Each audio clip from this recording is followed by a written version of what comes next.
बिस्मिल्लाहिर्रहमानिर्रहीम। तबारकल्लज़ी बियदिहिल मुल्क व हुवा अला कुल्लि शैइन क़दीर।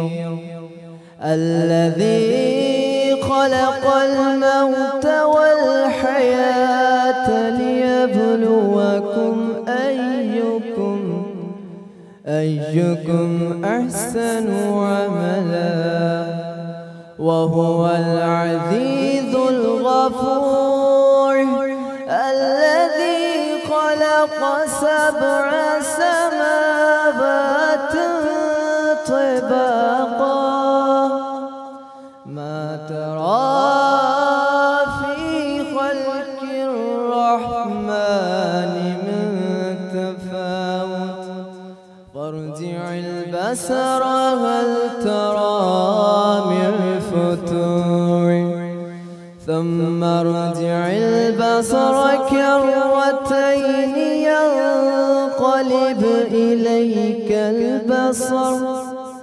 إليك البصر خاسئا وهو حسير ولقد زينا السماء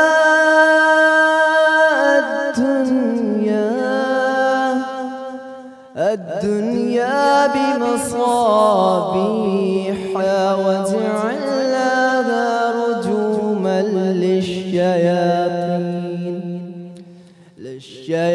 للشياطين وأعتدنا لهم عذاب السعير فاعترفوا بذنبهم فسحقا لأصحاب السعير إن الذين يخشون ربهم بالغيب لهم مغفرة وأجر كبير وأسروا قولكم أو اجهروا به إنه عليم بذات الصدور ألا يعلم من خلق وهو اللطيف الخبير آمنت بالله صدق الله العظيم। जज़ाकल्लाह। शुरू कयां थी उन पाक परवरदिगार जे नाम सां जेको ॿिन्हिनि जहाननि जो मालिक ऐं ख़ालिक आहे। अफ़सोस जहिड़ी ॻाल्हि इहा आहे त अॼुकल्ह असांजे ज़हन में उहो डपु त छुटी ॻाल्हि पर प्यार मोहब्बत हिक ॿिए जे लाइ नाहे रहियो। अल्लाह ताला इहो फरमायो आहे त तव्हां जो हिकु इंसान जो ॿिए इंसान ते तमामु घणो वॾो हक़ आहे। हींअर जेका ॻाल्हि करे रही आहियां मूंखे सम्झ में न पियो अचे ॻाल्हि खे शुरू कीअं करियां उहा ॻाल्हि कीअं तव्हांजे आॾो ज़ाहिर कयां। इहा ॻाल्हि सोशल मीडिया ते बि काफ़ी हली रही आहे ऐं यकीन करियो उहा जॾहिं खां वठी मूं ॾिठी आहे मुंहिंजी अजीब तबियत थी वई आहे, अजीब हिकिड़ी सूरत हाल आहे, अजीब कशमकश में आहियां त छा असांजा माण्हू एतिरा बेहस थी विया आहिनि, छा उन्हनि में अहसासु जेको आहे अंदरि जो सफ़ा मरी वियो आहे, सफ़ा ख़तमु थी वियो आहे। उन्हनि खे हिक ॿिए जे लाइ प्यार माना हूं त ठहियो पर जॾहिं एतिरो माण्हू तकलीफ़ में हुजे, मरण जी ॻाल्हि हुजे तॾहिं बि प्यार ख़तमु थी विया आहिनि। जीअं आउं ॻाल्हि करे रही आहियां अख़्तर कॉलोनी में जेको वाक़ियो थियो हो, जेका छोकिरी ऐं उंजियूं जेके भयानक रड़ियूं हुयूं उहा सुसाइड करे पई, मेंटली उनखे को प्रॉब्लम हो, कुझु बि हो, का बि ॻाल्हि हुई, कहिड़ी बि शइ तरीक़े सां का बि कुझु बि थी सघे थो, का बि सिचुएशन थी सघे थी। छो जो इंसानु मूं किथे पढ़ियो हो त सुसाइड जो जेको ख़्यालु आहे या अहिड़े क़िस्म जा जेके ख़्याल आहिनि उहे हिकु सेकेंड जा हूंदा आहिनि जेको अचानक तव्हांजे माइंड खे चेंज करे छॾींदा आहिनि ऐं तव्हां इहो को क़दम खणण ते तयारु थी वेंदा आहियो। पर उन टाइम ते छित ते वेठल माण्हू जेके हुआ, गॾु वेठल हुआ, गॾु बीठल हुआ उते माण्हू, जेकॾहिं तव्हां सभिनी ॾिठा हूंदा, तव्हां वीडियो वायरल थी हुई, तव्हां ॾिठी हूंदी वीडियो उहा, त उते छित ते माण्हू बीठल हुआ हुनजे बिल्कुलु पासे में, बिल्कुलु बराबरि में। उनखां अलावा हेठि माण्हू बीठल हुआ, कंहिं हुनखे बचाइण जो मतिलबु हिकिड़ो क़दम अॻियां न आंदो। सभिनी वीडियोस पे भरियूं, साम्हूं वारनि माण्हुनि बि वीडियो पे भरियूं, पासे वारनि माण्हू वीडियो पे भरियूं, हेठां खां माण्हुनि वीडियो पे भरियूं, अच्छा, इन्हनि माण्हुनि जी त पंहिंजी बेहसी पाण ॾिठीसीं पए, पर तव्हांखे इहो ॿुधाईंदो हलां त हूअं बि नफ़्सियाती जेकॾहिं मामिलो इहो ॾिसिजे त हर ख़ुदकुशी कंदड़ जो बि को न को कातिल ज़रूरु हूंदो आहे। बिल्कुलु उनखे इन क़दम खणण ते मजबूर कंदड़ को न को माण्हू हूंदो आहे, का न का शइ हूंदी आहे। बहरहाल उन पासे हिकिड़ी जांच करण जी ज़रूरत आहे त ईअं छो थो थिए। रमज़ान जो महीनो आहे, मोहबतूं वंडियो, प्यार वंडियो, हिक ॿिए जी हेल्प कयो। को जेकॾहिं अहिड़ी सूरत हाल कशमकश में आहे, ॾुखी सूरत हाल में आहे, त उनखां पुछा कयो छा तोखे छा खपे। थी सघे थो त कई अहिड़ा हिन वक़्तु बि असांजा ख़ानदान हिते रहनि था जेकी अटे लपल जे लाइ सिकनि था, जिन वटि राशन न आहे, जिन वटि ॿियो को मामिलो आहे, जिन खे ॿारनि खे फरमाइशूं कयूं आहिनि, पूरा फरमाइशूं नथो थी सघे। सो जेकी बि वस वारा माण्हू आहिनि या जेकी बि अहिड़े क़िस्म जो कमु कनि था नेकी भलाईअ जो, को NGOs वारा आहिनि, उन्हनि खे घुरिजे त इन ॾिस में अहिड़नि माण्हुनि ते कड़ी नज़र रखनि ऐं उन्हनि खे ख़ुदकुशी खां बचाइनि। बहरहाल प्रोग्राम जी तरतीब खे अॻिते वधायूं था। इरशाद जागीरानी प्रेस सही तव्हांजी ख़िदमत में हाज़ुर थी चुका आहियूं ऐं तव्हांजे लाइ खोड़ सारियूं दुआऊं आहिनि। अलाह पाक तव्हांखे पंहिंजे हिफ़्ज़ो मान में रखे। हिन प्रोग्राम खे तव्हां ताईं पहुचाइण में असां ताउन फरमायो आहे करशी जामिश्री ठाहिण वारनि। करशी जामिश्री ॾाढो सुठो मिठो भलो शरबत आहे, पीअण जहिड़ो आहे। आउं बि पीअंदो आहियां, पिरह बि पीअंदी आहे, बल्कि असां वटि अफ़्तार जो दस्तरख़्वान सजंदो आहे त उते करशी जामिश्री सभु पीअंदा आहिनि। ऐं करशी जामिश्री जो स्लोगन बि इहो ई आहे त करशी जामिश्री सभु पीते हैं। करशी जामिश्री बहार जी मुंद हुजे, रमज़ान मुबारक हुजे त पोइ न पीजे त पोइ छा कजे, पीजे साईं पीजे। करशी जामिश्री में पाणीअ जो हिकिड़ो फुड़ो मिलायल न आहे, ख़ालिस अरक सां तयारु थियल आहे, ख़ालिस जड़ी बूटियुनि सां तयारु थियल आहे ऐं पाणीअ जो हिकिड़ो फुड़ो मिलायल न आहे। त इन मां इहो साबित थियो त असां इहा जेका शइ आहे उन ते एतबार करे ऐं ट्रस्ट करे पंहिंजी सिहत जे लाइ फ़ाइदेमंद साबित थी सघे थी इहा शइ। इन खां सवाइ करशी जामिश्री खे खोड़ सारनि चैकिंग ऐं टेस्टिंग जे मरहलनि मां गुज़ारियो वेंदो आहे। 276 भेरा शुगर फ्री बॉटल खे टेस्ट करे चेक करे तव्हांजी ख़िदमत में पेश कयो वेंदो आहे। 265 भेरा जेका आम बॉटल तव्हां ॾिसंदा आहियो उनखे टेस्ट करे चेक करे इन्हनि मरहलनि मां गुज़ारे मार्केट में आंदो वेंदो आहे। ॿिनि क़िस्मनि जा फ्लेवर तमामु घणा मक़बूल आहिनि करशी जामिश्री जा। उहो हिकिड़ो फ्लेवर आहे ॻाढ़ो ऐं ॿियो फ्लेवर आहे साओ शरबत, जंहिंखे इलायची जो शरबत बि चवंदा आहिनि। करशी जामिश्री सहरी में बि पी सघो था, अफ़्तारी में बि पी सघो था, रमज़ान खां पोइ बि पी सघो था, मतिलबु का झलपल न आहे। ऐं नथो सम्झां त पाकिस्तान में कोई अहिड़ो माण्हू हूंदो जंहिं इहो चयो हुजे या इहो चवंदो हुजे त मां त करशी जामिश्री कॾहिं पीतो ई न आहे। सभिनी पीतो हुजे, पीतल आहे सभिनी जो। ऐं घटि में घटि इहा ॻाल्हि बि हिते ॿुधाईंदा हलूं त शुगर फ्री बॉटल बि आहे हुननि जी।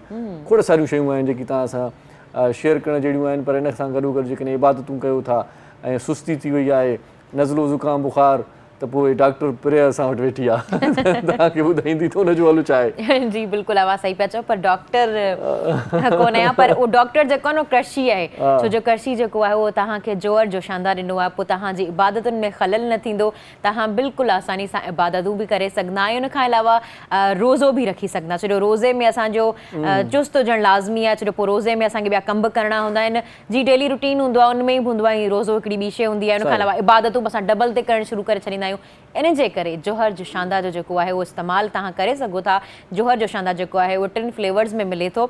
चॉकलेट फ्लेवर मौजूदु आहे, हनी फ्लेवर मौजूदु आहे, उनखां अलावा शुगर फ्री बि आहे। पोइ जेके डायबिटिक पेशेंट्स आहिनि उहे शुगर फ्री जेको आहे न इस्तेमालु करे सघनि था। ऐं तव्हां शरबत बि पी वरितो ऐं इनखे असां चई सघूं था त हिकिड़ो इलाजु ऐं दवा बि पी वरिती। उनखां पोइ हाणे खाधो पीतो बि जेको आहे उहो रमज़ान जी ज़ीनत आहे। असां सहर में हुजे या इफ़्तारी हुजे त असां जेको आहे न सुठे खां सुठो खाइण जी कोशिशि कंदा आहियूं। जेतिरो थी सघे ओतिरो असां चाहींदा आहियूं त असां पाण बि खायूं ऐं पंहिंजे ॿारनि बचनि खे बि खारायूं। त पोइ उहे सभु शयूं जेके आहिनि उहे तरण लाइ, फ्राई करण लाइ छा जो इस्तेमालु करणु खपे? शफ़क़ कुकिंग ऑयल। रोज़ तव्हांखे ॿुधाईंदा आहियूं, अॼु बि इहा ई ॻाल्हि कंदासीं। जेकॾहिं तव्हांखे इहो नालो ज़हन नशीन थी वियो आहे त ज़बरदस्त ॻाल्हि आहे।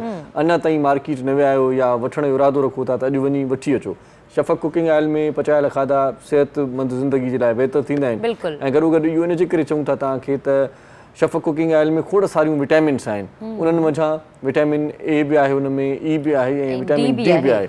डी विटामिन जेका आहे उहा अणलभ आहे ऐं उनजे लाइ खोड़ सारियूं कोशिशूं करणियूं पवंदियूं आहिनि। पंहिंजो पाण मुख़्तलिफ़ दवाउनि ते हलाए वेंदा आहियूं या सनबात वठंदा आहियूं, मच्छी खाईंदा आहियूं, केतिरियूं महांगियूं हूंदियूं आहिनि। सो इन जे करे शफ़क़ कुकिंग ऑयल वारनि इन कुकिंग ऑयल में विटामिन डी बि रखी आहे। सो शफ़क़ कुकिंग ऑयल वापरायो। इन में ओमेगा 3 बि आहे ऐं कोलेस्ट्रोल ऐं फैट खां पाक आहे। नई सुबुह का आगाज़ इन जो स्लोगन आहे। WHO समेत खोड़ सारा जेके स्टैंडर्ड जे लेवल जा जेकी इदारा आहिनि उन्हनि रिकमेंड बि कयो आहे ऐं उन्हनि जे ईअं खणी चऊं त ताउन सां इहा शइ आयल आहे। सो शफ़क़ कुकिंग ऑयल वापरायो। पंहिंजी सिहत यकीनी बणायो। हाणे तव्हांखे गुज़ारिश कयां थो तव्हां शेफ फैसल सां वञी मिलो, उन्हनि खां पुछूं, उन्हनि खे पहिरीं भली कार चऊं, कहिड़ा हाल आहिनि, ठीकु आहियो तव्हां? अल्हम्दुलिल्लाह बिल्कुलु ठीकु ठाक। छा पिया ठाहियो अॼु? समोसा ठाहियूं पिया, सब रोज़ो जा चिकन अच्छा, समोसा। समोसा था ठाहियो। हाँ जी, चिकन समोसा आहिनि। हिन जो वॾो पैक बि मार्केट में दस्तियाब आहे ऐं नंढो पैक बि। वॾे पैक में 24 खां 26 पीस हूंदा आहिनि ऐं नंढे में 12 खां 14 पीस हूंदा आहिनि। त हे बिल्कुलु तयारु समोसा हूंदा आहिनि, बसि तव्हांखे सिर्फ़ु इनखे फ्राई करिणो हूंदो आहे। ऐं जॾहिं तव्हांखे फ्राई करिणा आहिनि, पैकेट फ्रीज़र मां कढी 5 मिंट पहिरीं हेठि फ्रिज में रखंदो ताकि ही सॉफ्ट थी वञनि थोरा। उनजे बाद तव्हां इनखे फ्राई कंदो ऐं जेतिरा फ्राई करण खां पोइ फ़ौरन तव्हांखे फ्रीज़र में रखणा आहिनि, छाकाणि त ॿाहिरि न आहिनि रखणा, सॉफ्ट न थियणु खपनि, नरम न थियणु। पहिरीं उन्हनि खे सॉफ्ट करिणो आहे, तरण खां पहिरीं बस वधीक न 5 मिंट तव्हां कढी फ्रिज में रखंदो फ्रीज़र मां। उनजे बाद तव्हां इनखे फ्राई कंदो ऐं जेतिरा तव्हांखे खपनि, हिन मां 24 पीस त कोन कंदो, लेकिन जेतिरा तव्हांखे खाइणा आहिनि एतिरा तव्हां हिन मां फ्राई कंदो। शफ़क़ कुकिंग ऑयल गरम थिए पियो ऐं घटि मीडियम टू लो फ्लेम ते, वधीक तेज़ बाहि ते नाहे करिणो ताकि अंदरां जेको चिकन आहे इहो कचो न रहिजी वञे ऐं ही जेका जी पापड़ी ठही थी वञे न मथां, इहा बिल्कुलु प्रॉपर ठहे। हिनखे तव्हां फ्राई कंदो जेतिरा तव्हांखे पीस खपनि। अच्छा, तव्हां ऑयल पहिरीं खां गरम करे रखियो आहे तक़रीबन? हाँ, हल्की बाहि ते करिणो आहे, इलाही वधीक ऑयल जो टेम्परेचर गरम न हुजे कि एकदम फ़ौरन अंदरां चिकन थधी हुजे ऐं कची हुजे ऐं मथां खां ॻरी वञे, सफ़ा ब्राउन थी वञे। फ्राई कयां पियो, तव्हां कयो पंहिंजो कंटिन्यू, त पोइ फ्राई करे। वाह वाह, हल्की हल्की जेका आहे सो ऑयल जी खुशबू बि असां ताईं पहुची वई आहे। खुशबू अचे पई, समोसनि जी खुशबू अचे पई, ॿिन्हिनि जी। आउं त वेझो बीठल हुअसि। वाह वाह वाह वाह। सो हाणे समोसा इहे जॾहिं तयारु थियनि, पाण प्रोग्राम जी तरतीब अॻिते वधायूं था। जी बिल्कुलु। असां वटि जेकी मुज़ महिमान आहिनि उन्हनि जो तारुफ़ तव्हां करायो त पोइ नात तरफ़ वञो। जी बिल्कुलु। असां वटि जीअं तव्हांखे ख़बर आहे प्रोग्राम जो पैटर्न, त असां वटि मुफ़्ती साहब, अलामा साहब मौजूदु हूंदा आहिनि, जंहिंखां असां इस्लामिक जेके बि ॻाल्हियूं हूंदियूं आहिनि, नॉलेज हूंदी आहे, उहा असां वठंदा आहियूं। त अॼु जीअं बि असां वटि मौजूदु आहिनि मुफ़्ती मोहम्मद उस्मान काज़मी साहब, अव्हांखे प्रोग्राम में भली कार चऊं था। नज़ीर अहमद भट्टी साहब सोशलिस्ट आहिनि, इन्हनि खे बि प्रोग्राम में भली कार चऊं था। ऐं हिन साइड जेके मौजूदु आहिनि उन्हनि जो आउं तारुफ़ कराईंदी हलां। हाफ़िज़ ग़ुलाम क़ादरी ओठो साहब, अव्हांखे प्रोग्राम में भली कार चऊं था। ऐं पाण जेके आहिनि उहे विनर बि रही चुका आहिनि। सिंध टीवी ते जेको हिकिड़ो मदार मुस्तफ़ा जे नाले सां प्रोग्राम हूंदो, उन में पहिरीं पाण ज़िक्र कंदा रहिया आहियूं, उन में विनर रहियो आहे ग़ुलाम क़ादर ओठो। ऐं हफ़्तो पहिरीं बि आयल हुआ, मुंहिंजे ख़्याल सां संडे जो ॾींहुं हो उहो, या सैटरडे जो ॾींहुं हो, पाण आयल हुआ। तमामु घणा मक़बूल आहिनि, मोरे जा नात ख़्वान हाफ़िज़ ब्रदर्स जे नाले सां तमामु घणा मक़बूल आहिनि। उन्हनि सां गॾु उनजो साथी बि आयल आहे, उनजो नालो ॿुधायो। जी बिल्कुलु, नादिर अली अबड़ो साहब प्रोग्राम में मौजूदु आहिनि, अव्हांखे बि प्रोग्राम में भली कार चऊं था। मोहम्मद अज़हर साहब प्रोग्राम में मौजूदु आहिनि, अव्हांखे बि प्रोग्राम में भली कार चऊं था। पोइ जेके जोड़ी वाला आहिनि पाण में, इन्हनि खे गुज़ारिश कयूं त जी बिल्कुलु बिल्कुलु, अव्हां सही था चओ। वाह वाह, बिस्मिल्लाह। नबीना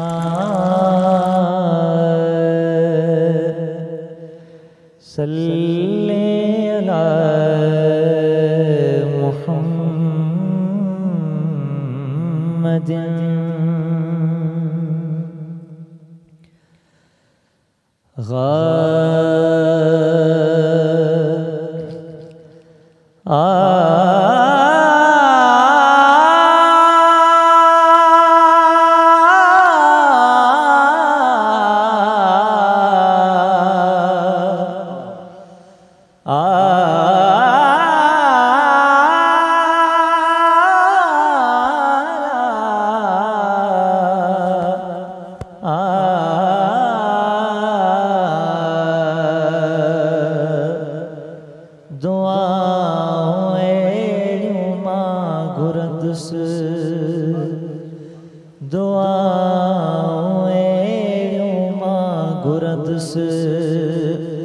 अल्लाह कदो हिकड़ी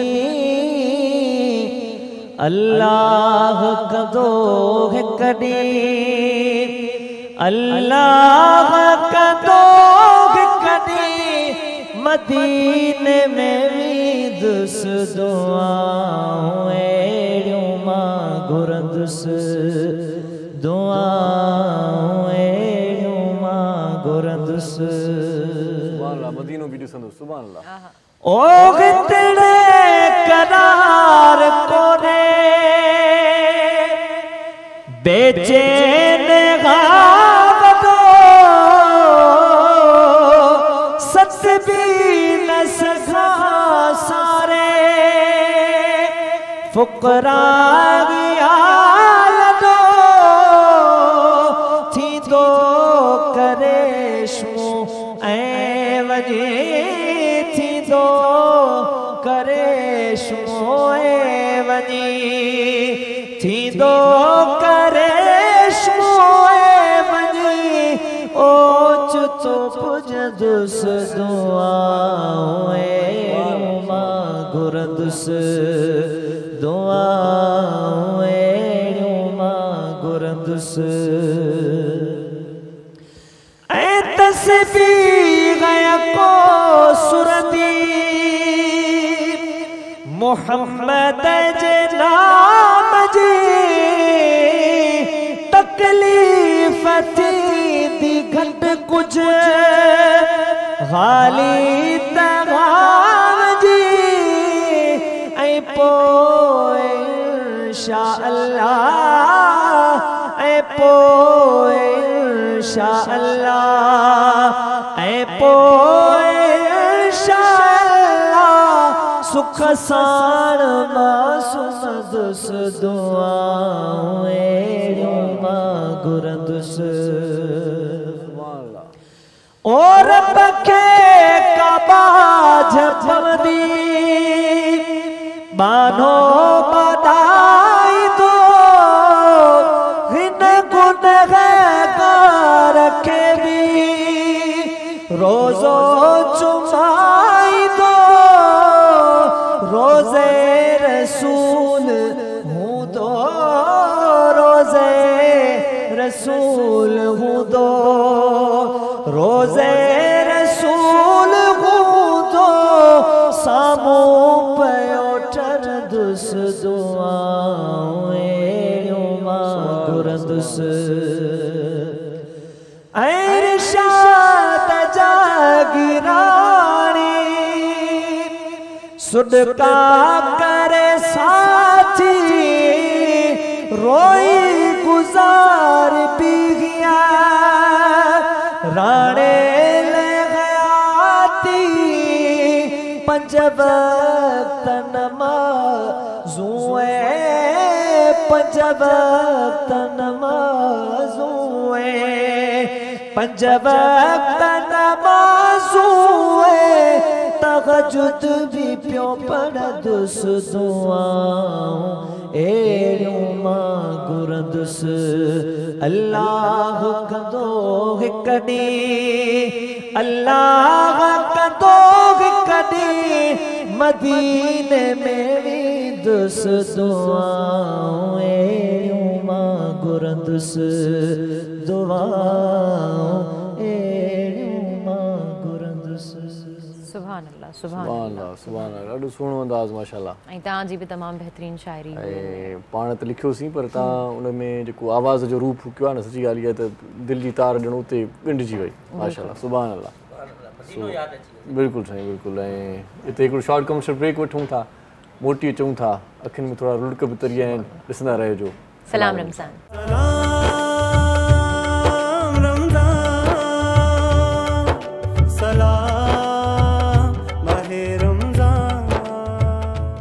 सलाम रमज़ान में हिकु भेरो वरी तव्हांखे भलीकार चऊं था हदीस पाक आहे त मोमिन जो बि अजीब शान आहे उनजी हयाती जो हर पहलू उन लाइ भलाई आहे जेकॾहिं खेसि ख़ुशी हासिलु थिए थी त हू शुक्र अदा करे थो ऐं जेकॾहिं तकलीफ़ पहुचेसि थी त हू सब्र करे थो इहे ॿई हालतूं मोमिन जे लाइ तमामु घणियूं बहितर आहिनि सो वरी वेलकम बैक कयोसीं तव्हांजी ख़िदमत में हाज़ुर थी वियासीं शेफ फैसल ॾे ॾिसंदासीं समोसा त तयारु थी विया आहिनि हाणे छा तयारु कंदो अथई गुलाब ऐं संदल वारो फ्लेवर 40 गिलास ठहंदा आहिनि हिकु बॉटल मां ऐं हिकु गिलास में 4 खाइण जा चमचा वाह वाह इहे असां विझंदासीं 4 टेबल स्पून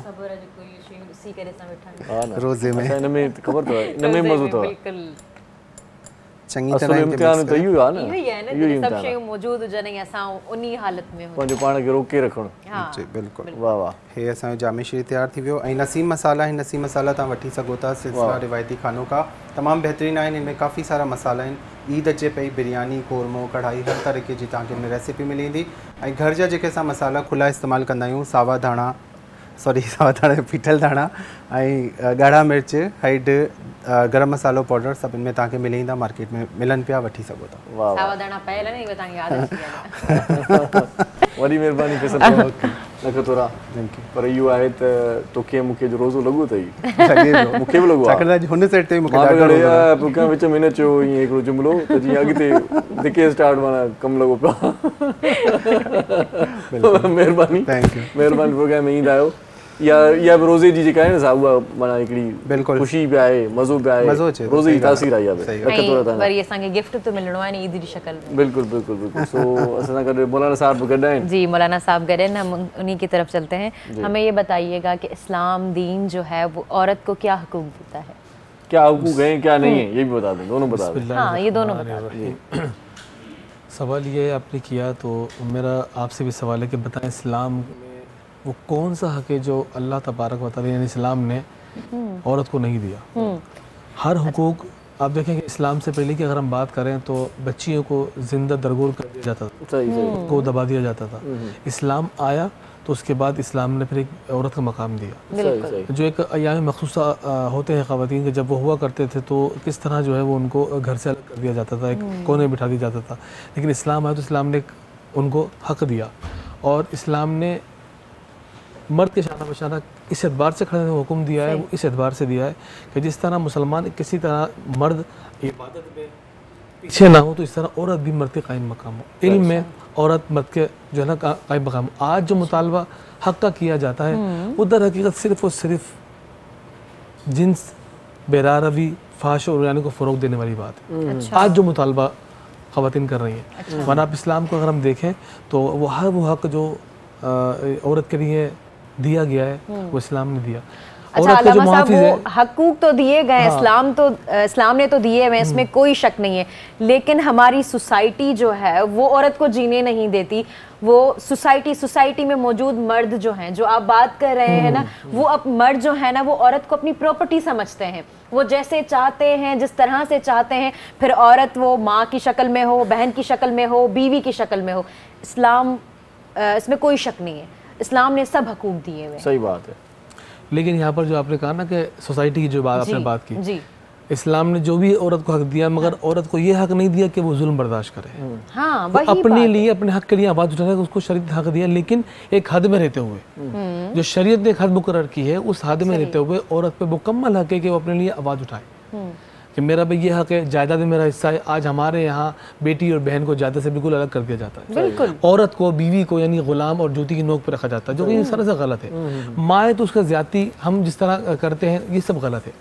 औरत हर उस हक के लिए लड़ सकती है जो एक शरीयत ने हद करार दिया ना, अब उस हद में रहते हुए हर अपने हक के लिए औरत लड़ सकती है। औरत अब चाहे वो मुतालबा करे, अपने शौहर से मुतालबा करे, अपने वालिद से मुतालबा करे, अपने भाई से मुतालबा करे, या कोर्ट में जाके वो मुतालबा करे। अब शौहर जुल्म कर रहा है, हमारे यहाँ माशरा ये हो गया कि औरत जुल्म बर्दाश्त कर रही है, बेचारी इसलिए बर्दाश्त कर रही होती है कि वो जब पलट के देखती है तो पीछे ना उसका बाप नजर आता, ना उसका भाई नजर आता है, वो मजबूरी में जुल्म बर्दाश्त कर रही होती है। तो ऐसी सूरत में अगर वो कोर्ट से रुजू करती है कि मुझे खुला दो, और वाक़तन अगर जुल्म हो रहा है, औरत की इसमें कोई अपनी राय नहीं है, वो जुल्म की बिना पर चाहती है कि मुझे इस शौहर से जो है ना वो अलग दिया है, तो मुकम्मल शरीयत ने हक दिया है कि उसको उससे अलग जो है ना किया जाए, शौहर को तलाक दिलवा दी जाए, किसी भी तरीके से अलग किया जाए। तो इस्लाम ने तो हर तरीके से औरत को जो है ना हक दिया है। कहीं पर भी इस्लाम ने औरत के लिए दो राय नहीं रखी।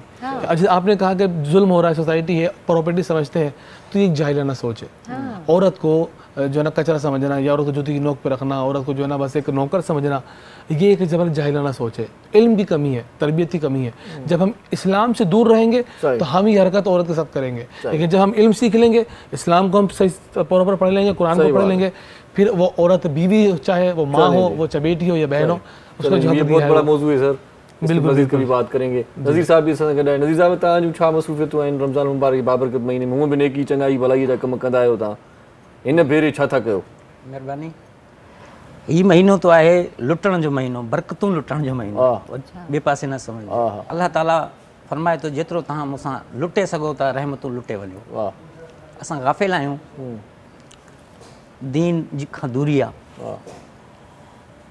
अल्लाह के जेके राज़ी करिणो आहे त हिन महीने में एतिरो ईज़ी आहे, अल्लाह ताला एतिरो ईज़ी आहे, एतिरो त माना रहीम आहे, छो कि अमन ऐं बर्दाश्त जो महीनो आहे। रोज़ो असां रखूं था, बुख मारियूं था पाण खे। रोज़ो सिर्फ़ु बुख मरण जो नालो न आहे। तव्हां रोज़ो रखी सुम्ही पवंदा आहियो, नमाज़ पढ़ो ई न, ज़ुबान के बंदि करियो ई न, हिन अखियुनि खे जेको आहे तव्हां रोकियो ई न, सही ॻाल्हि आहे। त तव्हांजी हुन बुख मरण जी अलाह खे ज़रूरत न आहे। अलाह तव्हांजी नियत खे ॾिसो। बुख जी हुनखे ज़रूरत न आहे। सही ॻाल्हि आहे, सही आहे। त रब रहमान नबी पाक मोहम्मद अरबी सल्लल्लाहु अलैहि वसल्लम फरमाते हैं कि रमज़ान शरीफ के अंदर कुरान शरीफ और रमज़ान शरीफ उम्मत के लिए दुआ गो होंगे अल्लाह पाक से कि इनको बख्श दो। कुरान पाक गवाही देंगे कि ये मुझे सारी रात सुनता था, तो तराबियाँ पढ़ते हैं। रमज़ान शरीफ कहेगा कि सारा दिन भूखा रहता था या अल्लाह तेरी रज़ा के लिए। ये बहुत बड़ा ज़रिया है बख्शिश का। सही। हम बख्शिश मांगते ही नहीं हैं अल्लाह से। तो नबी पाक सल्लल्लाहु अलैहि वसल्लम के ज़रिए हमें ये मालूम हुआ है, जैसे कि उलमा बेहतर जानते हैं कि अल्लाह ने फरमाया मैं बख्श दूंगा जो मुझसे मांगेगा, बख्शिश में दूंगा। तो नबी पाक बहुत रोए इस बात पे। तो अल्लाह पाक ने फरमाया कि अरबी रो रो के अपने आप को इतना सिंधी में ॻाल्हायो, सिंधी हाँ मां न पियो ॻाल्हाए सघां। तव्हां एतिरो रोए रोए पाण खे करे छॾियो आहे, मां बख़्शे छॾींदुमि जेको घुरंदो मूंखां बख़्शेस। त हुन चयो सर जेको न घुरे उन्हनि जे लाइ छा आहे? त उहो रहमत लिल आलमीन हुयो, हुनखे सोच हुई, हर माण्हू जी फ़िकिर हुई। त हुन चयो ठीकु आहे, भले हिकिड़े दफ़ा ला हौला वला कुव्वत इल्ला बिल्लाहिल अलियुल अज़ीम पढ़ लें, ला इलाहा इल्ला अंत सुब्हानका इन्नी कुन्तु मिनज़ ज़ालिमीन पढ़ लें, मैं कान से पकड़ के राह रास्ते पे लगा दूंगा। इससे बड़ा क्या ज़रिया और कितनी आसानी मांगते हैं हम। सही बात। हम चलो इस तरफ नहीं जाते। ॾाढो सुहिणो आहे साईं, असां इन तरफ़ नथा हलूं जेको तव्हां चओ, ॿियो असां नात तरफ़ हलूं। सर मां हिकिड़ो अर्ज़ु करे वञां, मां अदी चयो आहे सभिनीनि खां पहिरियों नंढड़ी वारो जेको तव्हां थियो सानियो थियो है, असां सभु कातिल आहियूं। बिल्कुलु। वीडियो ठाहिण वारा बि मर्डर करण वारो हिकिड़ो हूंदो आहे, पर असां हज़ारों किलर आहियूं। सही ॻाल्हि। वीडियो ठाहिण वारा, ॾिसण वारा, वीडियो ते ॾिसण वारा, ऐं जेके हुकाम बाला वेठा आहिनि एक्शन न करण वारा, ऐं जेके आवाज़ न उथारण वारा, ये सभु कातिल आहियूं। अल्लाह अल्लाह खे जवाब ॾींदासीं। रहमतनि जो महीनो आहे, दुआ करूं अल्लाह खां। सो असां वटि टियों साथी बि मौजूदु आहे, उन दोस्त खे ॿुधूं। मोहम्मद अज़हर साहब। मोहम्मद अज़हर साहब जी।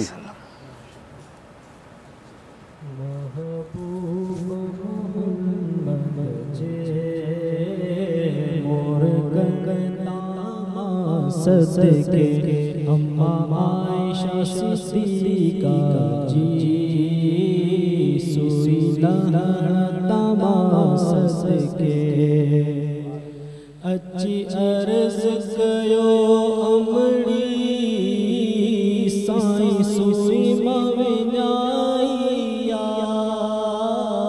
अच्छी अर्ज कयो अमड़ी साईं सुई मविनाइया सानी सुई लाए कमरो रोशन नहीं रोशन करण तमा सदके महबूब मोहम्मद जे मोर कण तमा सदके अम्मा आयशा सिद्दीका जी सुई लहण तमा सदके जह दिल सा कई त्यारी सोने शहर मदीने जी जह दिल सा कई त्यारी सोने शहर मदीने जी सोनो उनके घुराईंदो सोने जे सजण तमा सदके महबूब मोहम्मद जे मोर कण तमा सदके अम्मा आयशा सिद्दीका जी सुई लहण तमा सदके मुझे मेरा मोहम्मद जा जिब्रील भी पैर चुम्या मुझे मेरा मोहम्मद जा जिब्रील भी पैर चुम्या चांजो बख्शल चे जिब्रील जे चुम्मण तमा सदके महबूब मोहम्मद जे मोर कण ताम सदके अम्मा आयशा सिद्दीका जी सुई लहण तमा सदके। सुभान अल्लाह सुभान अल्लाह। ऐं हिते हिकिड़ो शॉर्ट कमर्शियल ब्रेक वठंदासीं, मोटींदासीं, गॾु रहिजो, ॾिसंदा रहिजो। सलाम रमज़ान।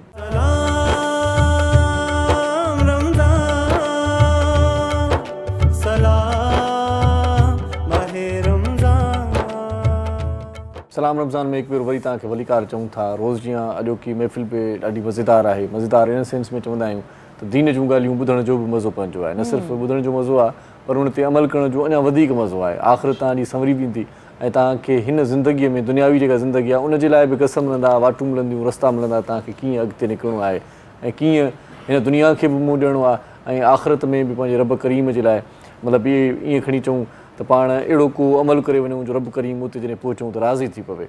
सो प्रोग्राम जी तरतीब अॻिते वधायूं था। फिर अलामा साहब असां गॾु आहे। जी बिल्कुलु, अलामा साहब गॾु आहिनि। उन्हनि खां ई सवाल पूछूं था, छो जो इस्लाम जे हवाले सां पूछूं था। अलामा साहब हमें ये बताइएगा कि जब इस्लाम में अमन का दर्स दिया हुआ है, अमन का जो है सब दिया हुआ है, तो मुसलमानों ने जहाद क्यों किया? बिस्मिल्लाहिर्रहमानिर्रहीम।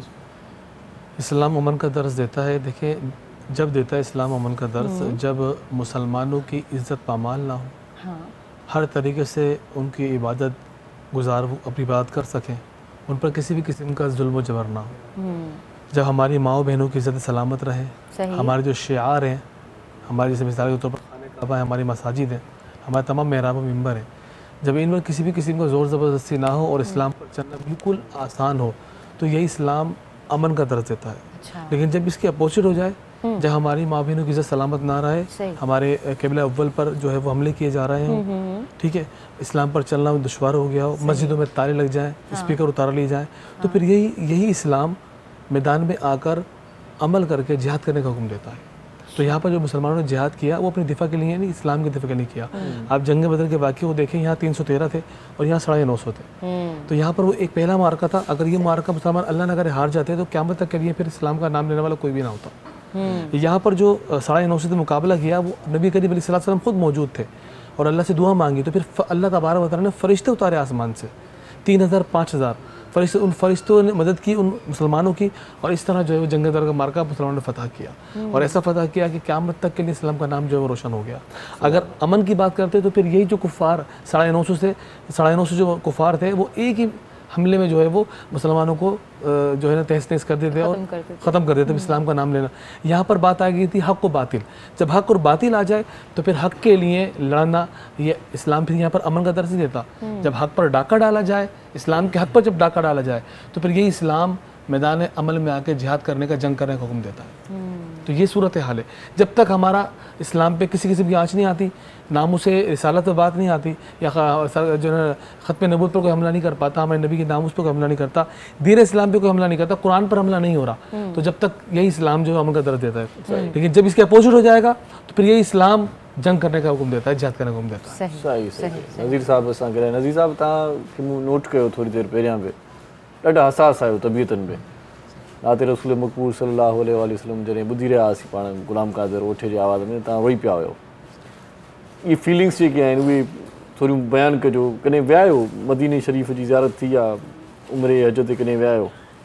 सर अल्लाह पाक नसीब फरमाईंदो असां सभिनीनि खे। न विया आहियो न, तंहिंजे करे इहे माना जेके जज़्बा तंहिंजे करे अहिड़ा आहिनि। सुभान अल्लाह, सुभान अल्लाह। है ख़्वाहिश आहे कि वञो वापसि न मोटो। अल्लाह अल्लाह। हा, साम्हूं रसूल रोज़ो। वाह वाह वाह वाह वाह वाह वाह। ऐं सही नात पढ़ियो, मूंखे ईअं पियो लॻियो कि जीअं रसूल अकरम जो रोज़ो मुंहिंजे साम्हूं आहे। हू लज़त जेकी आहे उहो माण्हू सैकड़नि लखनि मूं चंद माण्हू वठंदा आहिनि। जेको सरूर हूंदो आहे उहो आहे फलाही कमनि में अलाह खे राज़ी करण जे लाइ जेके न्यूट्रल तव्हां ख़िदमत कंदो, इबादत कंदो, हुन में उहो सरूर आहे। सही सही सही। जेको ही सरूर सां मिलंदो जुलंदो। सही सही सही। बहरहाल इहो सरूर आहे। ई आस जेको रखे थो न, उमेद जेको रखे थो, हिकिड़े ॾींहुं ज़रूरु उहा उमेद पूरी थिए थी, आस पूरी थिए थी। हूअं त सभु ॻाल्हि नसीब जी आहे। ॿुधंदा आहियूं पाण शेर बि त ई नातख़्वानी पढ़ंदा आहिनि त जंहिंखे घुराए मदनी या मर्ज़ी हबीब जी आहे, पर वरी बि जॾहिं पाण घुरंदासीं त मिलंदो न। चवंदासीं त थींदो कमु। उहो बि केॾो सुहिणो हूंदो जंहिंजो ख़ुदा आशिक़ हूंदो, वाह वाह, जंहिंजे करे ही काइनात खे ख़लकियो वियो हूंदो, नेमतूं निकिल आहिनि, केॾो त सुहिणो हूंदो। वाह वाह, सुभान अल्लाह सुभान अल्लाह, केॾी त शान हूंदी हुन। वाह वाह वाह वाह, अल्लाह पाक नसीब फरमाईंदो, इंशाअल्लाह उन्हनि जो गुलाम बणाईंदो अल्लाह। वाह वाह, रमज़ान मुबारक जूं बाबरकत साअतूं नसीब थियनि थियूं। अल्हम्दुलिल्लाह, सुभान अल्लाह। वाह वाह, मसरूफ़ियतूं कहिड़ियूं आहिनि भला इन ॾिस में थोरो ॿुधाइजो। अॼुकल्ह छा पिया कयो तव्हां? बसि अॼुकल्ह जेको आहे कोशिशि त उहो ई आहे की अलाह जे माण्हुनि जे लाइ आसानियूं पैदा कनि, सही, पंहिंजा वॾा वॾा दस्तरखान इहो न बि वॾो ठाहिनि। कमु अथव। ऐं सची ॻाल्हि इहा आहे त अलाह पाक राज़ी इन में वधीक थिए थो त उनजे बंदनि खे तव्हां ख़ुशि कयो। बिल्कुलु इहा ॻाल्हि। माना हुकूकुल इबाद ते जॾहिं पाण पूरो हलंदासीं न, हुकूकुल आहे त पंहिंजी जॻह ते आहे, पर जॾहिं उनजे बंदनि खे राज़ी रखिबो त अलाह पाक राज़ी थी पवे थो। बेशक रब राज़ी आहे सर, इहे वबाऊं तॾहिं त आहिनि सर। असां इहो जेको आहे मुस्तहिकिन खे ॾियूं कोन था, लास्ट में ॾींदासीं फितराणो बि असां महीने जो पोइ में, हाणे ॾेई छॾियूं माण्हुनि खे जीअं आसानियूं पैदा थियनि। वॾो खोट आहे राशन जो बि आहे, दस्तरखान वॾा वॾा ठाहियूं था, आजू बाजू में बि ॾिसी वठूं थोरा थोरा करे मिड़े। हिकिड़े ॾींहं जो थींदो, ॿिए ॾींहं त रब ॾींदो न, रिज़्क़ त रब जे महिल हुनजे हथ में। सही ॻाल्हि आहे। असां वनडे महीने महीने जो सेव करियूं था नथा, इहो त अलाह खे असां राज़ी करियूं, इहा सोच कढियूं, कलमो दुरुस्त करियूं ताकी ईमान अचे। वाह वाह, बिल्कुलु बिल्कुलु, ऐं क़िबलो बि दुरुस्त कयूं पंहिंजो। कलमो पढ़ंदासीं क़िबलो दुरुस्त थी वेंदो इंशाअल्लाह। वाह वाह, सुभान अल्लाह। सो हाणे असां हाफ़िज़ गुलाम क़ादिर ओठो ऐं हुन सां गॾु हुनजो संगती बि आहे नादिर अली अबड़ो साहब। नादिर अली अबड़ो साहब, ॿिन्ही जो मनमोहींदड़ आवाज़ु, इन्हनि आवाज़नि जो बि मज़ो वठूं, सुरूर माणियूं। नाते रसूल मक़बूल सल्लल्लाहु अलैहि वसल्लम। जी साईं।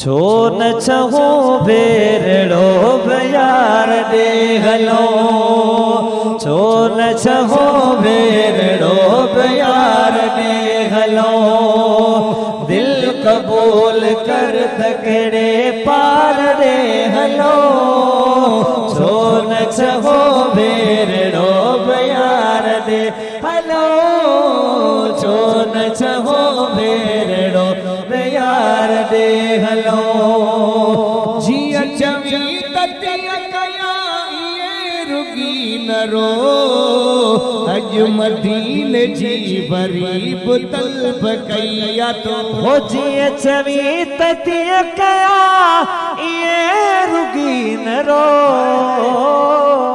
अज मदीने जी बरीब तलब कया तो, अज मदीने जी बरीब तलब कया तो, बस हुजे बरी अखिल जे ठार दे हलो, छो न छहो भेरड़ो प्यार दे हलो, छो न छहो भेरड़ो प्यार दे हलो, हो शाह लतीफ लाल कलंदर ॾिठा थई, सिंध में बुखोड़ मुकबरा मिठा, शाह लतीफ लाल कलंदर ॾिठा थई, सिंध में बुखोड़ मुकबरा मिठा थई, सिंध में बुखोड़ मुकबरा मिठा थई, जे हुकुम करी तक मज़ार दे हलो, छो न छहो भेरड़ो प्यार दे हलो, छो न छहो भेरड़ो प्यार दे हलो, ओ घर विसार मुँह वसायो आठ वाठड़ो, आ गुलाम नबी असांजी दिल जो आठड़ो, घर विसार मुँह वसायो आठ वाठड़ो, आ गुलाम नबी असांजे दिल जो आठड़ो, आ गुलाम नबी असांजे दिल जो आठड़ो, को सखी हुजे त सखादार दे हलो,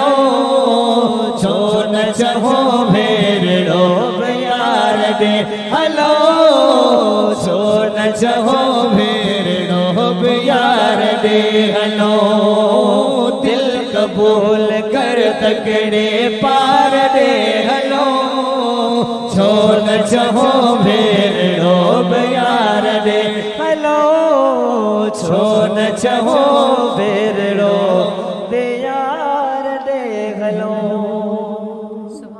सुभान अल्लाह साईं सुभान अल्लाह ॾाढो सुहिणो छो न छो भेड़ो यार ॾे हलूं वाह वाह आज गुलाम नबी मयसर केरु सराए अथई मयसर जो कलाम हाणे परे खां पधरो लफ़्ज़नि जी जुड़त ते उन्हनि जो जेको उन्हनि जी चिटसाली आहे उहा पंहिंजी उन जी मुनफ़रिद आहे बहरहाल पाण छो न भला टियों भेरो ब्रेक ते हलूं जी बिल्कुलु केॾा न पंहिंजो ॾिसंदा रहिजो। सलाम रमज़ान।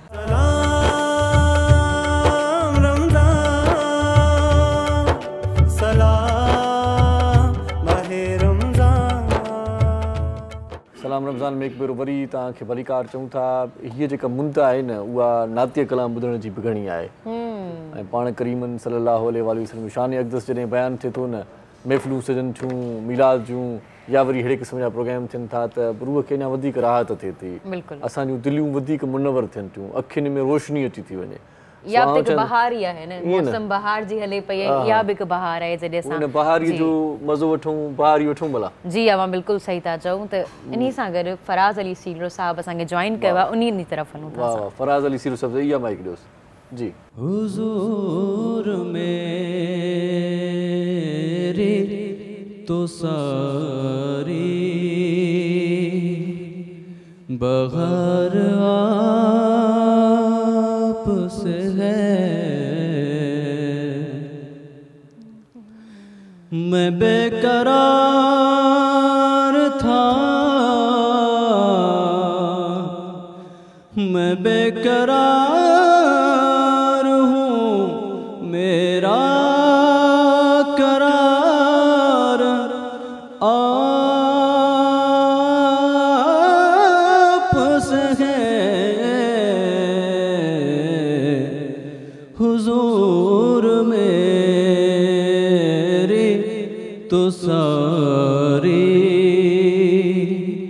बहार आप से है मेरी तो हस्ती ही क्या है मेरे गरीब नवाज मेरी तो हस्ती ही क्या है मेरे गरीब नवाज जो मिल रहा है मुझे सारा प्यार आप से है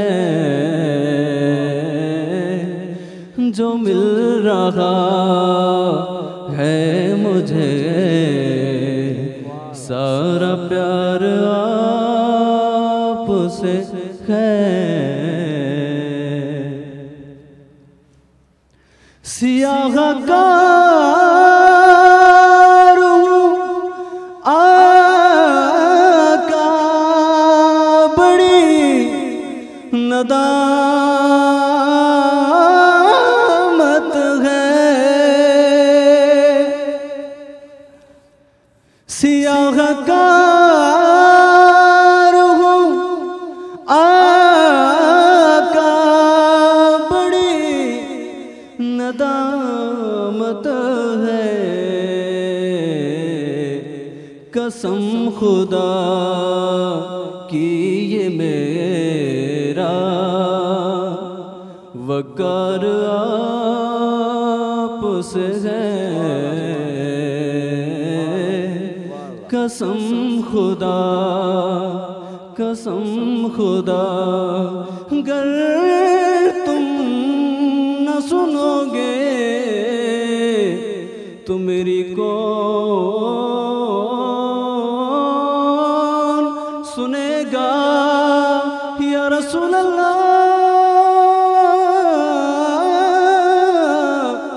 गर न करोगे तो कर्म कौन करेगा। ज़हरा के बाबा मेरी तो हस्ती ही क्या है, मेरे गरीब नवाज। कसम खुदा की ये मेरा वकार आपसे है, कसम खुदा की ये मेरा वकार आपसे है। सुभान अल्लाह। ॾाढो सुहिणो अंदाज़, हर कंहिंजो पंहिंजो पंहिंजो अंदाज़ है। सो मौलाना साहब मुझे ये बताएं कि रमज़ान मुबारक में वो कौन सा अमल है जो ज़्यादा करें तो ज़्यादा सवाब मिलेगा? देखिए रमज़ान में तो कोई भी छोटा अमल करे अल्लाह तबारक व तआला ने सवाब ज़्यादा किया है, लेकिन जो है वो हदीस मुबारक में आता है कि सबसे बड़ा इबादत गुजार उस बंदे को करार दिया गया है जो कसरत से कुरान पाक की तिलावत करता है। अच्छा, माशाअल्लाह। तो सबसे बड़ा इबादत गुजार करार दिया गया है। और हम अगर अपने असलाफ की तरफ हम जाते हैं और अपने असलाफ को हम देखते हैं, अपने दिगर बुजुर्गान दीन को हम देखते हैं, तो कसरत के साथ उन्होंने ये अमल किया कि तिलावत कलाम पाक को फोकस किया करते थे और कसरत के साथ जो है वो तिलावत कलाम पे किया करते थे। इमाम आज़म रज़ी अल्लाह तआला अन्हु के मुतालिक मशहूर है कि आप दिन रात में एक कुरान ख़त्म किया करते थे, एक दिन में एक रात में। इस तरह ग़ौस पाक रज़ी अल्लाह तआला के बारे में भी जो है वो ये बात मशहूर है कि आप एक दिन में एक रात कुरान पाक ख़त्म किया करते थे, तहज्जुद में एक कुरान ख़त्म किया करते थे। और हदीस मुबारक में भी उसी शख्स को सबसे बड़ा इबादत गुजार करार दिया गया जो सबसे ज़्यादा कसरत के साथ तिलावत करने वाला हो। तो रमज़ान मुबारक तो जैसे कि हमारे भट्टी साहब ने फरमाया कि ये तो लूटने का महीना। मुझे ये भी बताएं कि आजकल ये एक मुकाबला भी शुरू हो गया है ना कि भाई ज़्यादा ख़त्म मुझे करने हैं, कुरान पाक ज़्यादा पढ़ना है या जल्दी जल्दी पढ़ना है। वो जल्दी जल्दी पढ़ना का सवाब मिलेगा? नहीं, जल्दी जल्दी पढ़ रहे हैं या दिल से पढ़ने का सवाब मिलेगा? भाई एक ही ख़त्म करें लेकिन दिल से करें, एक ही ख़त्म करें, 2 करें, 3 करें, मगर उसमें कोई रियाकारी ना हो, किसी से जो है ना वो बेटिंग ना लगी हो। कभी कभार देखता हूँ कि जल्दी जल्दी में पढ़ते रहते हैं। नहीं तो जब मखारिज का एतबार नहीं होगा और कुरान को इस तरह पढ़ेंगे कि बस अलामान लफीज़ आलमुन तालमुन समझ आ रहा हो तो ऐसे पढ़ने पर कुरान सवाब नहीं है। वरना कुरान पाक के एक एक हर्फ पर अल्लाह तबारक ने 10 नेकियां जो है ना रखी हैं, एक एक हर्फ पर। तो अगर अलिफ लाम मीम ये 3 हर्फ हैं, एक हर्फ नहीं है। अलिफ पर 10 नेकियां हैं, लाम पे 10 पे 30 नेकियां। जब मखारिज के साथ इसको हम अदा करेंगे जिस तरह पढ़ने का हम हक है, वरना कुरान भी पढ़ने, कुरान को अगर इस तरह पढ़ें कि आलमुन तालमुन समझ आए तो कुरान फिर लानत कर रहा होता है पढ़ने वाले पर। तो ऐसा पढ़ने पर सख्ती से मना फरमाया। मखारिज का एतबार किया जाएगा और जिस तरह की गई है जो अरबी लुगत में दी गई है, जब उस तरह से हम पढ़ेंगे उस मीठी ज़ुबान में मीठे अंदाज में जो दिया जाएगा। सो कुरान पाक की तिलावत करे ॿुधंदे पाण खे वॾो मज़ो ईंदो आहे, करार ईंदो आहे। सो उहा असुरी जेका तिलावत हुजे उहा करणु घुरिजे। सो नज़ीर साहब सभु ख़ैर आहे? सर असांजी इबादतूं बस अल्लाह क़बूल फरमाए, बस अल्लाह जे नाइबनि जे लाइ आसानियूं पैदा करणु, कोशिशि इहे ई कोशिशूं आहिनि कि बाबा कंहिंखे रस्तो ई सही ॿुधाए छॾियूं, बस मुस्कुराए ई ॻाल्हाए छॾियूं। तव्हांखे ख़बर मुर्कण बि हिकिड़ो सदको आहे। अल्लाह खे राज़ी करण जे लाइ कोशिशि कंदा आहियूं बस। सही सही। त मुर्कंदा रहो, मुर्कण सां मामला हल थी वेंदा आहिनि। ऐं अल्लाह पाक जे लाइ बसि आसान तरीक़ो इहो ई आहे कि उन नाइबनि जी आसानियूं पैदा करियो ऐं दरूद पढ़ंदा रहो उथंदे वेहंदे, ॿियो कम ई न करियो, तव्हांखे रब क़बूल करे वठो। ऐं नात गोई बि कयूं, नातिया कलाम बि ॿुधूं। हा सर, सरूर अचे मोहम्मद अरबी जी शान जो माना मज़ो वठो। तव्हां बि मज़ो वठो था, मूंखे इन करे मां बार बार नात तरफ़ वञा थो, मूंखे मज़ो थो अचे, तव्हांखे मज़ो थो अचे। सुभान अल्लाह। ज़बरदस्त टियों साथी असां गॾु आहे माशाअल्लाह, उनखे चऊं था त नातिया कलाम ॿुधाइण जी तौफ़ीक़ अता। जी बिस्मिल्लाह जी। जबी मेरी हो संगे दर तुम्हारा या रसूल अल्लाह, जबी मेरी हो संगे दर तुम्हारा या रसूल और जब मेरी हो संगे दर तुम्हारा या रसूल अल्लाह, जब मेरी हो संगे दर तुम्हारा या रसूल अल्लाह,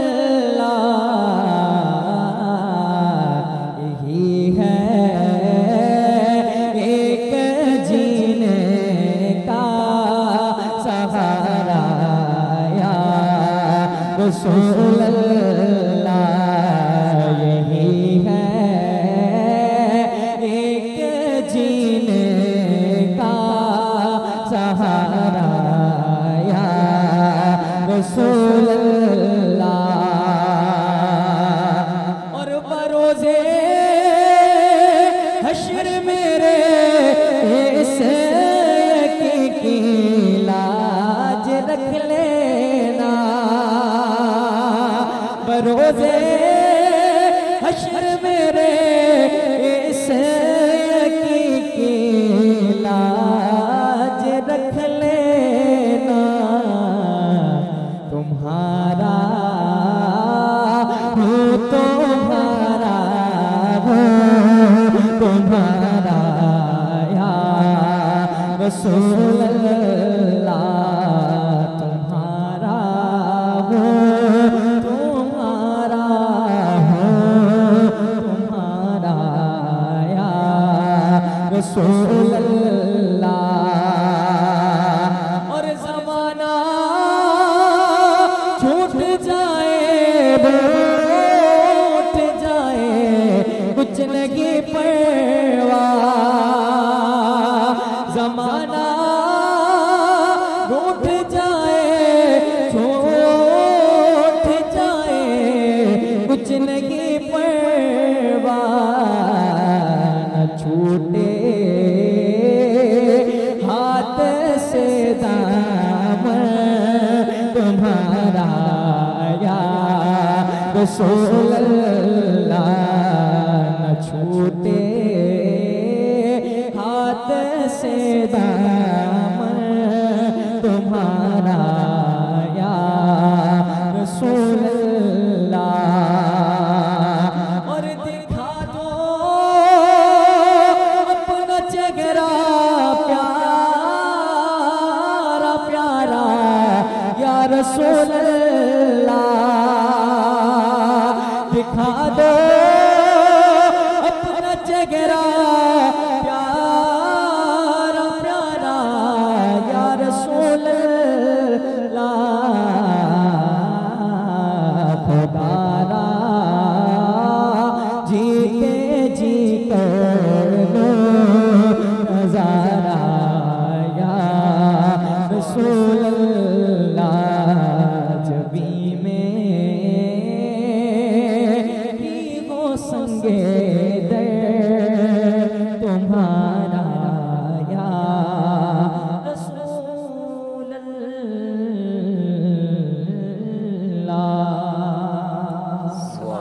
सुभान अल्लाह। माशाल्लाह। मोहम्मद बिलाल कादरी, बहुत ही मीठी आवाज़ है माशाल्लाह आपकी, बहुत अच्छा लगा जी।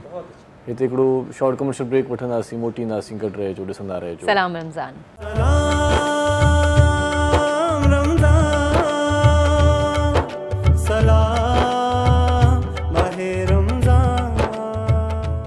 सलाम रमज़ान में हिकु भेरो वरी तव्हांखे भलीकार चऊं। हक़ीक़त इहा आहे त जेकॾहिं रमज़ान जी ख़ुसूसियत जे बारे में तव्हां सभिनी ख़बर पइजी वञे त पाण इहो सदाईं चवंदासीं सदाईं रमज़ान हुजे। बिल्कुलु। सो ही लम्हा बि जेके असांखे मिलनि था ॾाढा मनमोहींदड़ लम्हा आहिनि ऐं हिननि लम्हनि में दीनी ॻाल्हियूं बि पाण कयूंसीं ॿुधियूंसीं, वरी नाते रसूल मक़बूल सल्लल्लाहु अलैहि वसल्लम बि पढ़ण जी सादत दोस्तनि खे नसीब थी, असांखे ॿुधण जी सादत नसीब थी। इहे सभई साहतूं ॾाढियूं मान वारियूं आहिनि, सभई साहतूं ॾाढियूं भाग वारियूं आहिनि ऐं इन्हनि साहतुनि ऐं समातुनि खे अञा कंटिन्यू रखंदासीं इंशाअल्लाह। हयाती बख़ैर सुभाणे अॼु आयल मौज़ महिमाननि सां असां हिते मोकिलायूं था, उन्हनि जी वॾी महिरबानी आहे जो असांजे प्रोग्राम में आया। मुफ़्ती साहिबु बहुत शुक्रिया जी, आप हमारे प्रोग्राम में तशरीफ़ लाए। ऐं नज़ीर साहिबु तव्हांजी वॾी महिरबानी ऐं तव्हां सां गॾु असां बि इहा दुआ कयूं था त अलाह पाक तव्हां असां सभिनी खे मदीने जी ज़ियारत नसीब फरमाए ऐं मुल्क जेको मिठो मुल्क आहे उहो असांखे घुमराए। हिन प्रोग्राम खे तव्हां जी साहतुनि ऐं समातुनि ताईं पहुचाइण में असां सां ताबुन फरमायो आहे कंहिं पिरे तव्हांखे ॿुधाईंदी। जी बिल्कुलु, तव्हांखे ॿुधाईंदी हलां त कृषि जामे शीरी जेको अव्हांजी स्क्रीन जे आॾो नज़र अची रहियो हूंदो, कृषि जामे शीरी 100% प्योर आहे। तॾहिं त असांखे तव्हांखे सभिनी खे वणे थो इन लाइ इन जो स्लोगन आहे त कृषि जामे शीरी सभु पीते हैं। असां सिर्फ़ु पाण न आहियूं पींदा पर महिमान बि अची वेंदा आहिनि त पोइ दस्तरख़्वान ते असां चाहींदा आहियूं त कृषि जामे शीरी हुजे ऐं महिमान बि इहो ई चाहींदा आहिनि त कृषि जामे शीरी जो इस्तेमालु हुजे। थोरी देरि खां पोइ जॾहिं इफ़्तार कंदासीं त हीअ जेके महिमान हिते वेठल आहिनि असांजो पूरो इन्हनि जी बि डिमांड इहा हूंदी। हा, कृषि जामे शीरी इन्हनि खे बि ज़रूरु पीआरींदासीं। जी, कृषि जामे शीरी में ॿियो छा छा आहे, पर कहिड़ी ख़ासियत आहे मूंखे थोरी ॿुधायो। जी बिल्कुलु, तव्हांखे इहो ॿुधाईंदी हलां त कृषि जामे शीरी जा 2 फ्लेवर्स आहिनि जेके स्क्रीन ते नज़र अची रहिया हूंदा। इलायची फ्लेवर आहे, उन खां अलावा संदली गुलाब जो फ्लेवर आहे। इलायची फ्लेवर जेको आहे न तव्हां सहरी में पी सघो था, छो जो उनजी तासीर जेका हूंदी आहे थधी हूंदी आहे। तव्हां इफ़्तारी में बि पी सघो था, को हार्ड एंड फास्ट रूल न आहे त तव्हां सहरी में ई पियो। ऐं ॻाढ़ो शरबत त असां हुई पीअंदा आहियूं, इफ़्तारी में ॿियो शरबत हुजे ई हुजे, पर उन सां गॾु असांखे ॻाढ़ो शरबत त हुई खपे ई खपे। उन खां अलावा तव्हांखे इहो ॿुधाईंदी हलां त कृषि जामे शीरी 100% प्योर कीअं आहे, छो जो हीअ जेको आहे न मुख़्तलिफ़ मरहलनि ऐं जेके टेस्ट जा मरहला हूंदा आहिनि, चेक जा मरहला हूंदा आहिनि, उन खां थी करे पोइ असांजे हथनि में ईंदो आहे। 276 मरतबा जेको आहे न शुगर फ्री बोटल खे चेक कयो वेंदो आहे, टेस्ट जा मरहला थींदा आहिनि। ऐं उन खां अलावा 265 मरतबा जेको आहे उहो आम जेका बोटल आहे उनखे चेक कयो वेंदो आहे, टेस्ट कयो वेंदो आहे। शुगर फ्री बोटल बि आहे त पोइ जेके डायबिटिक पेशेंट्स आहिनि उहे परेशान न थियनि ऐं कृषि जामे शीरी जो इस्तेमालु करे सघनि था। वाह वाह वाह, मुंता आहे बहार जी ऐं रमज़ान बि आहे त कृषि जामे शीरी छो न पीजे। कृषि जामे शीरी में पाणीअ जो हिकिड़ो फुड़ो बि मिलायल न आहे, ख़ालिस अर्क सां तयारु थियल आहे कृषि जामे शीरी। इन करे ई त कृषि जामे शीरी वारा बि चवनि था, असीं बि चऊं था त कृषि जामे शीरी सभु पीते हैं। ऐं जेकॾहिं तव्हां इबादतूं कयो पिया, वेल एंड गुड, ॾाढी ज़बरदस्त ॻाल्हि आहे। अलाह पाक खे राज़ी कयो, बरकतूं रहमतूं वठी वठो ऐं तव्हां इहो सम्झो था तबियत में अॼु मिड़ई कुझु चाकाई कोन्हे को, मज़ो कोन्हे को, या वरी नज़लो आहे, बुख़ार आहे, ज़ुकाम आहे, खंघि आहे, त उन जो बि कृषि वारनि वटि इलाजु आहे। ऐं उन इलाज खे चवंदा आहिनि कृषि जो जोहर जोशांदो। इहे वॾड़ा बि असांजा जोहर जोशांदो कंहिं ज़माने में पीअंदा हुआ, इहो सालों साल हलंदो हले थो कृषि जो जोहर जोशांदो। सो कृषि जो जोहर जोशांदो वापरायो ऐं पंहिंजी सिहत खे फिट फाट रखो त जीअं तव्हांजी इबादतुनि में खलल न पवे। कृषि जोहर जोशांदे जा बि फ्लेवर आहिनि। जी बिल्कुलु, मुख़्तलिफ़ फ्लेवर्स में मौजूदु आहे, जंहिंमां 2 फ्लेवर तव्हांखे ॿुधाईंदी आहियां। चॉकलेट फ्लेवर आहे, हनी फ्लेवर आहे, उन खां अलावा शुगर फ्री बि आहे मौजूदु, त मतिलबु डायबिटिक पेशेंट्स बि जेके आहिनि उहे बि पी सघनि था। पोइ तव्हां जोहर जोशांदा खीर में पियो, गरम खीर में, या त पोइ चांहि में, पाणी में बि पी सघो था। तव्हांजी मर्ज़ी आहे जंहिं फ्लेवर में जंहिं तरीक़े सां तव्हां पीअणु चाहियो था। चांहि में ठाहे पीअंदो आहियां, चांहि जो ज़ाइक़ो बि वरी मज़ेदार थी वेंदो आहे कृषि जोहर जोशांदो मिलाइण सां। सो तव्हां मुख़्तलिफ़ तरीक़नि सां जीअं पहिरियों ॿुधायो पिए त तव्हां वापराए सघो था। कृषि जोहर जोशांदो वठो, पंहिंजो पाण खे फिट रखो ऐं जोर में रहो। सो इन सां गॾोगॾु असांजे हिन प्रोग्राम खे शफ़क़ कुकिंग ऑयल वारनि बि तावन फरमायो आहे।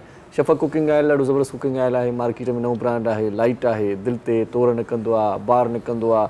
तव्हां इन में पचायल खाधा आराम सां इत्मिनान सां खाई सघो था, तव्हांजी सिहत जे लाइ तमामु घणा फ़ाइदेमंद आहिनि।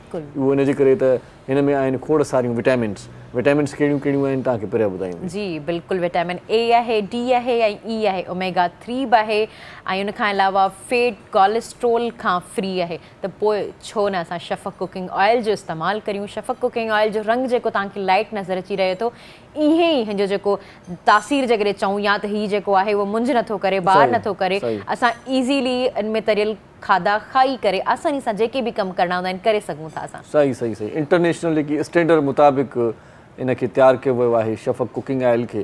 तव्हां शफ़क़ कुकिंग ऑयल वापरायो ऐं अॼु ई वठी वठो शफ़क़ कुकिंग ऑयल। शफ़क़ कुकिंग ऑयल जिन बि वरितो आहे, मूं बि वरितो आहे, इन करे आउं तारीफ़ कयां थो। शफ़क़ कुकिंग ऑयल में पचियल खाधा सिहत जे लाइ फ़ाइदेमंद हूंदा आहिनि। कोलेस्ट्रोल खां बि तव्हांखे मसइलो न थींदो त थुल्हा थींदासीं, अलाए छा थींदो, माण्हू खे परेशानी हूंदी आहे त तेल वधीक लॻी वियो आहे, हाणे छा थींदो। सो बहरहाल नई सुबह का आगाज़ अगर आप करना चाहते हैं तो शफ़क़ कुकिंग ऑयल सां कयो। शफ़क़ कुकिंग ऑयल वारनि जो स्लोगन बि इहो आहे त नई सुबह जो आगाज़ हुजे त शफ़क़ कुकिंग ऑयल हुजे, सहरी हुजे, अफ़्तार हुजे, खोड़ सारा खाधा पचायो, शफ़क़ कुकिंग ऑयल में पचायो। हिते असांजो प्रोग्राम अॼु को पंहिंजी पुॼाणीअ ते पहुचे थो। अलाह पाक सभिनी खे पंहिंजे हिफ़्ज़ो मान में रखे। सुभाणे वरी मुलाक़ात थींदी इंशाअल्लाह हिन प्रोग्राम में। सो आख़िर में वेंदे वेंदे हाफ़िज़ ग़ुलाम क़ादिर ओठे खे असां गुज़ारिश कयूं था त पंहिंजे मन मोहींदड़ आवाज़ में नाते रसूल मक़बूल सल्लल्लाहु अलैहि वसल्लम ॿुधाइण जी सआदत माणी, असीं ॿुधण जी सआदत माणींदासीं। टेक केयर, अल्लाह वाही। अल्लाह ने के पास।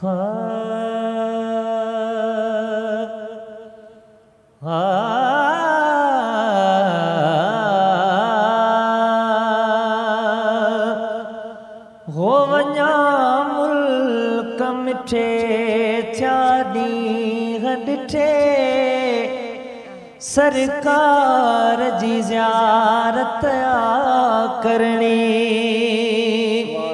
डीह क़यामत ले महबूब खुदा खे पैजी पारत आ करनी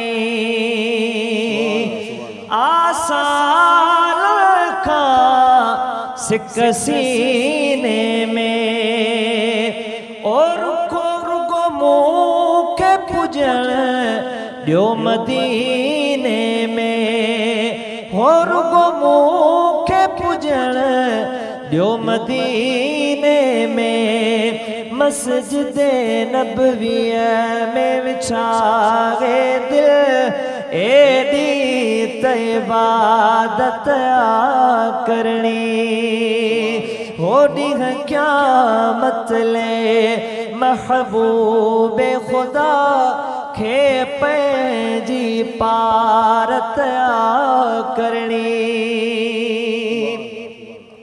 ओ खुदो सामो मुझे सजन मुझो ॾिसजो पो कुरान पढ़ण मुझो आऊं चपड़न सां बिनी अखड़ियन सां पिबड़ियन सां तिलावत आ करनी डीह क़यामत ले महबूब खुदा खे पैजी पारत आ करनी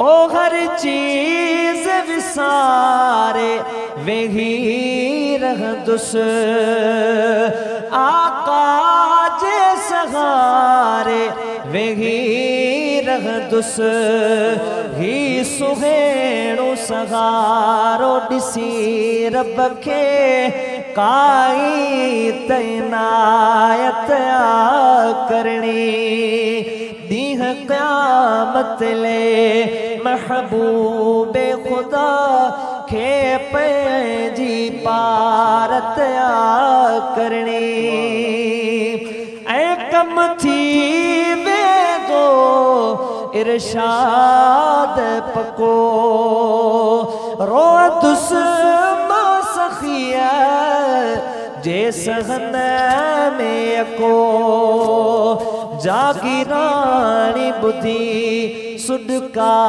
है सड जागीरानी बुद्धि सुडका है सड साईं के शिफाअत आ करनी डीह क़यामत ले महबूब खुदा खे पैजी पारत आ करनी वञा मुल्क मिठे थिया ॾींहं ॾिठे सरकार जी ज़ियारत आ करनी।